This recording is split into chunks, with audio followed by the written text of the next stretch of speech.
क्यों? सबसे बड़ा ब्लेसिंग्स क्या है? पूरा शरीर मिलना।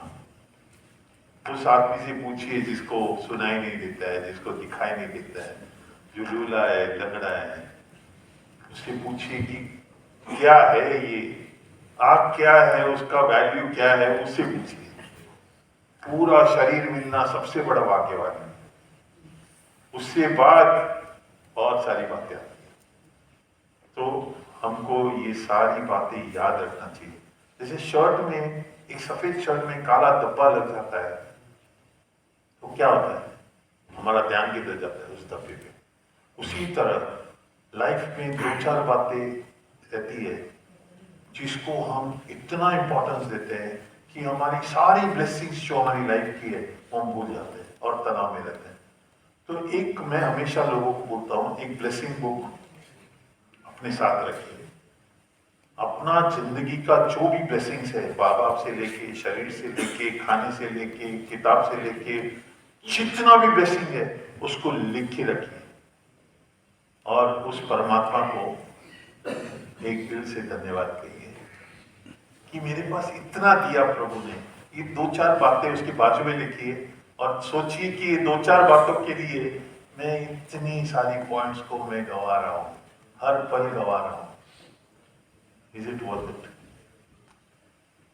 तो ब्लेसिंग्स को याद रखने के लिए किताबें लिखिए और वो आपका बाइबल, गीता, कुरान होना चाहिए। दिल से उसको धन्यवाद कीजिए एक एक बात के लिए। 24 घंटा बीत जाएगा thank you thank you thank you thank you करके, एक पल दूसरी बातों के लिए नहीं मिलेगा। इतना हम ले रहे हैं, इतना हम ले रहे हैं और वो दे रहा है, तो तनाव लाइफ में आएगा नहीं, कमी महसूस नहीं करोगे, अबंडेंटली जियोगे। एक लेडी आई मेरे पास, तो डिप्रेशन का केस था, तो पूछा उसको कि क्या प्रॉब्लम है। कागज दिया, बोला लिख के दो। तो कहा कि 9 पॉइंट्स लिखा उसने, जिसमें एक चाइल्ड अब्यूज भी था। फिर उसको पूछा मैंने कि तुम्हारी जिंदगी में ब्लेसिंग्स क्या है, खुशियां क्या है, आशीर्वाद क्या है? तो उसने कहा नन। तो उसको पूछा कि, फिर मैंने एक वीडियो ओपन किया एक लड़की का जिसको मैं ट्रीट कर रहा हूँ, जो गले से नीचे पूरी तरह पैरालाइज्ड है। 24 साल की लड़की है जो गले से नीचे पूरी तरह पैरालाइज्ड है। तो मैंने कहा कि मैं इसके घर पे गया कुछ दिन पहले, तब ये रो रही थी। बोला, मैं पूछा क्या हो गया? तो बोला रात भर कोई मेरे साथ नहीं था, वो रात भर प्यासी रही और एक गिलास पानी पिलाने के लिए कोई नहीं था। आपका हाथ चल रहा है, आपका पैर चल रहा है, आप चल सकती है, देख सकती है, सोच सकती है, सुन सकती है, आपके पास छत है, खाना है, भाई बहन है, पति है, बच्चे हैं, ये इसके सामने सुख नहीं है? बोला नेक्स्ट रूम में बैठिए आप और 1 घंटा इस तरह की बातें याद करके लिखिए और मेरे पास आइए। 1 घंटे के बाद वो मेरे पास वापस आई, जिसको एक भी खुशियां याद नहीं थी, 360 पॉइंट लिख के लेके आए। 360 पॉइंट लिखने के बाद मैंने उसको बोला 1 महीने के लिए आप कुछ भी खाइए, no diet plan for you. 1 महीने के लिए आप खाली ब्रेकफास्ट, लंच, इवनिंग स्नैक्स और डिनर 4 टाइम आप खाना खाइए, लेकिन खाना खाने से पहले ये 360 पॉइंट पढ़ के धन्यवाद करके खाना खाइए। 360 पॉइंट पढ़ के धन्यवाद करने के बाद उसने पूछा ये क्या ड्रामा है, इससे मेरे को क्या फायदा होगा? तो बोला मैं आज के बाद आपका मेहनत देखना चाहता हूँ, हर चीज में एक ही सेशन में कंप्लीट नहीं करूंगा। आप 1 महीना करके दिखाइए, उसके बाद मैं आपको उसका रिजल्ट भी बताऊंगा। 26 दिन में वो 2 डिप्रेशन की टैबलेट, 2 नींद की टैबलेट लेती थी, रात को 2 घंटा नहीं सोती थी। 26वें दिन में मेरे को फोन आया कि सर मैं कल रात को पूरी रात सोई। कैसे? मैं बोला वापस आ जाओ, बताता हूँ। वापस आया, मैंने बोला आपने 7 साल खाली वो 9 पॉइंट्स को याद रखा, अभी आप क्या कर रही हो? आप अपने माइंड को ट्रेन कर रही हो कि मेरे पास खुशियां भी है। इतनी सारी खुशियां हैं और धीरे धीरे धीरे आज 9.5 महीने में कंप्लीटली आउट ऑफ डिप्रेशन, आज मेरे साथ काम करने के लिए राजी हो। सो हमको माइंड को ट्रेन करना पड़ता है। हम शरीर को ट्रेन करते हैं, जिम जाएंगे, बाल काटेंगे, कलर डालेंगे, कपड़े पहनने में। शरीर से ज्यादा मन को ट्रेन करने के लिए 1 घंटा अपने साथ बैठिए, अपने आप के साथ बैठिए और सोचिए कि मेरे अंदर अच्छाई क्या है, खराबी क्या है। खराबी को निकालना है, अच्छाई को धारणा करके उसको और बढ़ाना है। So it is very important. इसको लोग मेडिटेशन बोलते हैं। मेरे लिए मेडिटेशन हवा नहीं है। जब आप खुशी में हैं, जब आप शांति में हैं, जब आप प्रेम में, आप मेडिटेशन में हो। जब आप खुशी से खाना खा रहे हो, आप मेडिटेशन में हो। जब आप कोई गीत सुन रहे हो खुशी से, मेडिटेशन में हो। मेडिटेशन मतलब खाली अच्छा पावरफुल थॉट्स, कि मैं शांत आत्मा हूं, मैं खुशी वाला आत्मा हूं, मैं प्रेम आत्मा हूं, मैं आनंद आत्मा हूं। बस यही आपकी शक्तियां हैं और इसको जितना धारण आप करोगे उतना आपका अंदर की शक्तियां बढ़ती जाएगी। हम इंसान परमात्मा का सर्वश्रेष्ठ रचना है। सो हमको क्या करना है? सिर्फ धारणा। हमारे पास सब कुछ आ जाता है। अगर किधर बुराई नजर आती है तो वो बुराई आपके अंदर है, इसके लिए बाहर नजर आ रही है। जैसे यहां पर दाग लगा है चेहरे पे, हम आईना देख रहे हैं, आईने में नजर आता है तो हम आईना साफ कर देते हैं। बाहर बुराई नजर, बाहर का बुराई को आप देख रहे हो, मतलब बाहर का बुराई आपके चेहरे में है। तो यहां साफ कीजिए, अपने अंदर साफ कीजिए। हम जैसे हैं वैसे हमको लोग मिलते हैं। जैसे स्कूल में हमको, आप देखेंगे जो फर्स्ट रैंकर्स है उनकी दोस्ती होगी, जो फेलियर्स है उनकी दोस्ती होगी, तो बैक बेंचर्स है उनकी दोस्ती होगी, जो ड्रिंक्स करते हैं उनकी दोस्ती होगी। मतलब हम जैसे हैं वैसे हमको लोग मिलेंगे। तो अगर गलत लोग मिल रहे हैं तो बाहर चेक मत कीजिए, अपने अंदर को चेक कीजिए कि मेरे अंदर कौन सा अवगुण है जिसकी वजह से मैं अट्रैक्ट कर रहा हूं। जैसे कचरा है, कचरा रहेगा तो कॉकरोच आएगा। एक लेडी आई वापस, वो भी डिप्रेशन केस वाली थी, तो बोला कि मेरा पति मुझसे, हमारा डिवोर्स हो रहा है, मेरा उसके साथ जम नहीं रहा है। तो मैंने पूछा कारण क्या है, तो 1 घंटा उसने कारण बताया। तो मैंने बोला इस शादी में आपका कितना गुनाह, गलती और ब्लडर्स है? तो बोला आप ऐसा कैसे सवाल कर सकते हैं और आपको कैसे पता कि मैं गलती किया है? मैं बोला मैं उसका लॉजिक दूंगा, लेकिन 1.5 घंटा आपको सुनने के बाद अब मेरा पहला जवाब दीजिए। तो बोली ऑलमोस्ट 40%। लेकिन आप ये बताइए कि मैं आपको कैसे पता चला? आप क्या फेस रीडिंग करते हो? कोई रीडिंग नहीं करता हूँ, लॉजिक। अगर आपके अंदर बुराई नहीं है, जो आदमी के बारे में आपने बताया वो मेरे लिए बेस्ट है, उसकी गलतियां हैं, उसकी गंदगी है, लेकिन बेस्ट को एनर्जी कहाँ से मिल रहा है? आपके अंदर से। आप जैसे हो उससे उसको अट्रैक्ट किया। तो अगर आपको चेंज करना है, वो बोल रही थी कि मुझे नई शादी करनी है, मुझे इसको छोड़ना है। मैं बोला जब तक आप चेंज नहीं करोगे, अपना पूरा कर्म को खत्म नहीं करोगे, आप उसको आगे लेके जाओगे। तो अभी कॉकरोच मिला, अगला चूहा मिला, अगला चूहा मिलेगा, आपको इंसान कभी नहीं मिल सकता। So she said, what should I do? मैंने कहा मैं आपको बिल्कुल नहीं जानता हूं, आप अपने आप को 100% जानती हो। सब कुछ याद करो कि क्या क्या गलती, क्या क्या गुनाह किया है और उसको चेंज करो।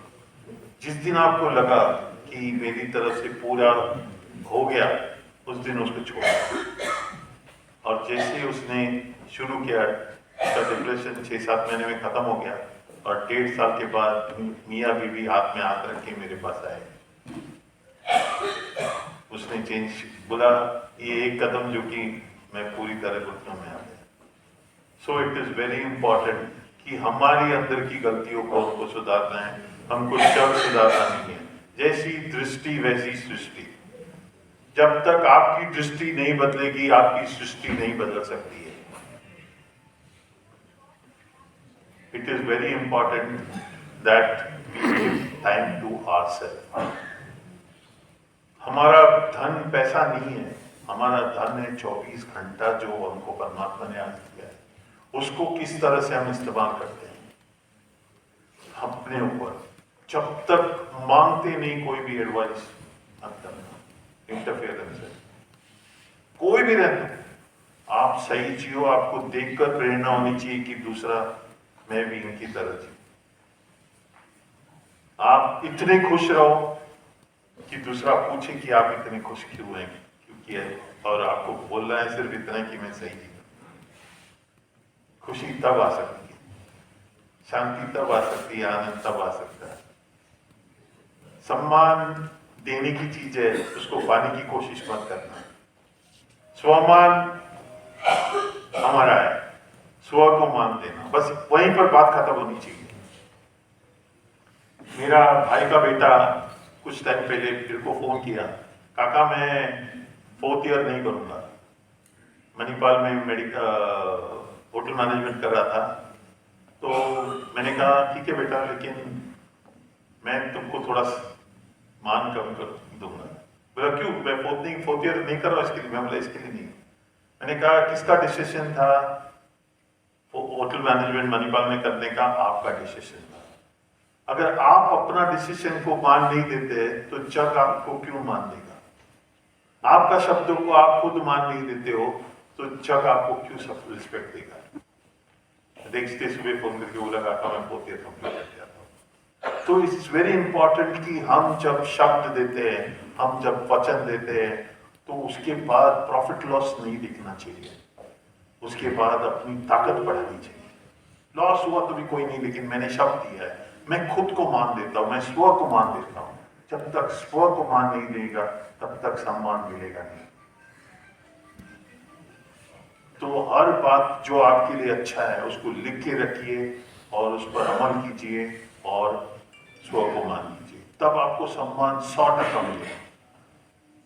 आज हम लोग कैसे हैं, एक मोबाइल रहता है उसके अंदर सारा नॉलेज है, लेकिन वो नॉलेज यूजलेस है जब तक वो 2 रुपए का चार्जर नहीं होता है, वो फोन यूजलेस है। उसी तरह चार्जिंग कीजिए अपने साथ, रोज अपने आप अकेले आधा घंटा बैठिए और अपने अंदर की अच्छाई और बुराई को लिखिए, बुराई को रोज निकालने की कोशिश कीजिए और अच्छाई को बढ़ाते जाइए। जिंदगी अपने आप सुधरती जाएगी। मैं आज आप सबको एक कहानी सुनाना चाहता हूँ। एक लड़की थी 4 साल की, माता पिता गुजर गए, पिताजी गुजर गए जब वो 4 साल की थी, स्कूल जाने नहीं मिला और घर पे इतनी गरीबी की खाना,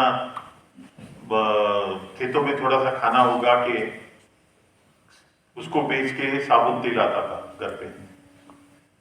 6 बहनें और 1 भाई। जैसे जैसे सब बड़े हो गए, सबको सबकी शादी हो गई और ये लड़की की भी शादी हो गई ऐसे लड़के से जो कंप्लीट नकारा था। कंप्लीट मतलब आप नाम लो वो लग था उसके अंदर, लेकिन वो लड़की बोली परमात्मा ने आपको दिया, आप आज से मेरा पहला परमात्मा। एक छोटी सी खोली 10 बाय 10 में उसको रख के 4-4 दिन नहीं आता था, पी के धूप आता था रात को 4 बजे 5 बजे। ये लेडी ने उसको गरम गरम खाना बना के, उसका कपड़ा धो के, उसको सब कुछ दे के, उससे कभी 5 पैसा मांगा नहीं और 3 बच्चे हो गए। शादी होके 4 साल हुआ था। 4थे साल में वो इंसान ने, उसके अंदर समझ आ गई कि मैं क्या कर रहा हूँ, ये लड़की की जिंदगी में क्यों बर्बाद कर रहा हूँ। और उसने सब कुछ छोड़ के इतनी मेहनत की कि 7 साल के अंदर उसको 5 बेडरूम का घर बना के दिया। जो एक खोली था, एक खोली और 80 ऐसे 10 बाय 10 का 80 खोली और 80 खोली के बीच में 2 टॉयलेट। तो वो लेडी को गांव से आई थी और तकलीफ बहुत थी और रात को टॉयलेट जाती थी ताकि दिन में उधर आदमी लोग रहते थे, शर्म आता था। तो ऐसी जिंदगी जीने के बाद जब उसको 5 बेडरूम का घर बनाया, उसके बाद उस आदमी ने उसके लिए एक बंगला देखा। तो बोला मैंने परमात्मा से एक ही रूम मांगा था और एक बाथरूम मांगा था, उसने 5 दिया अब मुझे कुछ नहीं चाहिए।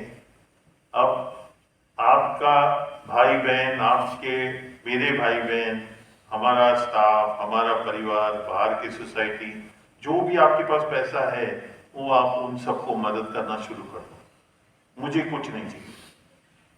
और 2 साल पहले उनका 50वां सालगिरह था और वो लेडी मेरी माँ और वो आदमी मेरा पिता।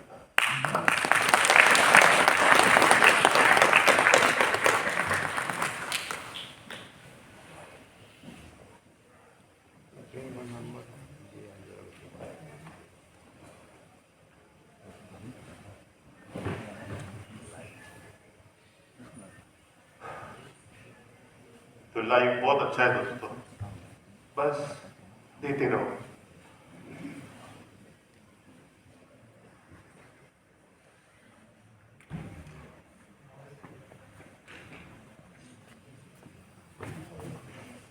देने वाला देवता, जितना दोगे उतना पाओगे। जरूरी नहीं कि पैसा देना है, वक्त। मुझे किसी ने कोई आया बोला मेरे पास पैसे नहीं है, मैं बोला 2 घंटा कोई बुजुर्गों के घर पे या कोई बच्चों के घर पे, किसी को साथ चाहिए, किसी को मदद चाहिए, 2 घंटा रोज 24 घंटे में से निकाल के दो किसी को, और बस जिंदगी सुधरती जाएगी। शरीर क्या, सब कुछ सुधरेगा। खुशियों से जियोगे और बहुत आपके घर पे आपका परिवार, आपका दोस्त लोग, सब लोग आपके साथ खुशी से जिएंगे। इन्हीं बातों के साथ मैं अपना बात खत्म करता हूँ। सर, आपका बहुत बहुत धन्यवाद, आपने मुझे चांस दिया।